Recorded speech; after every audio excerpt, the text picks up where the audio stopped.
Prince Charles's charity, the Prince's Foundation, is being investigated by the Metropolitan Police over claims of involvement in a cash for honours scandal. The subject of the investigation was revealed in September last year by The Times. They alleged this man, Mahfouz Murray Mubarak bin Mahfouz, paid tens of thousands of pounds to fixers close to Charles who promised him an OBE in return. Bin Mahfouz would go on to be awarded a CBE by Charles in a private ceremony. That's an even higher honour, so on the face of it, it all worked out very well for the Saudi businessman. The event was kept secret and wasn't listed in the court circular, which records royal engagements. Mahfouz is a Saudi national who was trying to secure British residency through the so-called Golden Visa for Investment scheme, which grants individuals 3 years residency on the condition they invest £2 million. Mahfouz wanted a CBE as he believed it would help his application. As well as paying his fixers, he donated large sums of money to restoration projects that interested Charles. After The Times published this story, Michael Fawcett, a former aide to Charles and director of the Prince's Foundation, stepped down. His position became untenable due to leaked emails that appeared to implicate him in the Cash for Honours deal. The Times reported that in one email dated September the 1st, 2014, William Bortrick, the owner of Burke's Peerage and a paid advisor to Mahfouz, told colleagues that once he has the OBE, then more money will flow.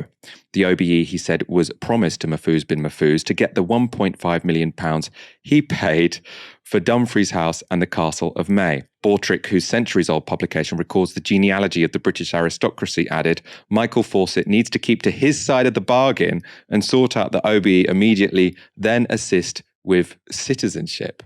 The Met, who've now launched an investigation into this, haven't yet revealed who is under investigation at the Prince's Foundation. I think it's interesting that we're seeing sort of more scrutiny of actually what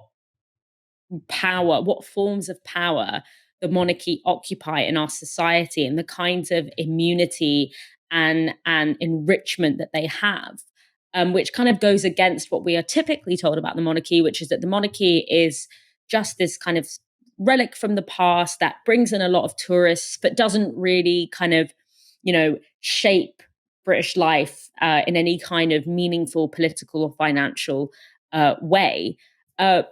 It's interesting that we've seen kind of more scrutiny of that in the past week than we have in a really long time. I don't think that that's necessarily indicating a massive shift in power, but I think it's important in these moments that we normalize these kinds of conversations and these kinds of ways of looking at the monarchy, because typically pretty much saying anything bad about the monarchy or saying anything critical about the monarchy is stigmatized so heavily. So this is a really important break, I guess, from that. But of course, this is also such a central part. What we have seen unfold in this particular case is a central part of the puzzle when it comes to understanding to the forms of power that the British monarchy hold, not just within Britain, but globally. There's obviously the power of land ownership, the power of financial enrichment, the protection by the government, the fact that basically there are these massive programs of wealth distribution from the global public to this tiny, tiny little family that exists for no reason by accident other than accident of birth. But that kind of power is sort of makes and is also made by these forms of symbolic power, the ability of the royal family to give cover to different kinds of relationships that perhaps would rather be clandestine, or different kinds of figures that come into their orbit.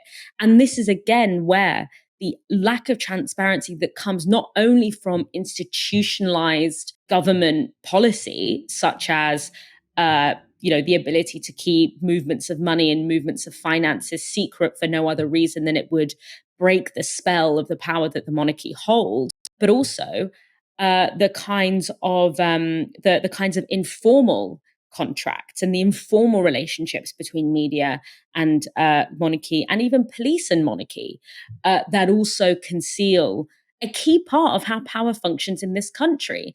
And it's about time that we broke the kind of spell of not being able to draw those connections and not being able to talk about that publicly. Having this be off limits and having this incredible amount of stigma attached to engaging with this is incredibly damaging to our democratic life, to our democratic process.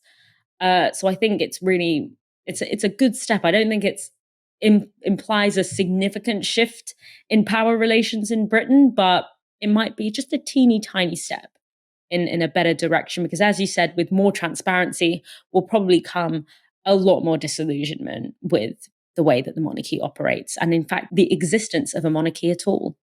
The thing that always surprises me with stories like this, you know, cash for honours or whatever, cash for peerages, is how cheap the British establishment is. Like for 1.5 million quid, which for this dude is clearly peanuts, right? You can get an OBE or CBE. You know, these are supposed to be things that you work for a lifetime to achieve something as you know, meaningful and significant as a CBE. You just give 1.5 million pounds to a charity, and then, I mean, obviously we can't confirm this, but from those emails, it seems as though there was a quid pro quo, and then suddenly you're essentially part of the British establishment. It's quite cheap to get in there. I suppose they know he had more money behind that. Not everyone can afford it, of course, but if you are part of that scene and you want to join the British establishment, yeah, it's not that much money. It's not that much cash. Yeah, and I think it's important to ask, you know, why would an individual like this consider that to be such an investment? Because having that marker, I mean, I never really understood why anyone cares about these kinds of titles or whatever, but clearly that is it's almost like a multiplier of power and wealth. You know, no one in this world makes an investment that they don't believe will have a significant return on that investment. And so how is that power being used? We don't even know about how that power is being used. And that's really significant when it comes to assessing how democracy works in this country. And the monarchy is a key part of that conversation, as much as we are told and essentially gaslit to be made to believe that it's not.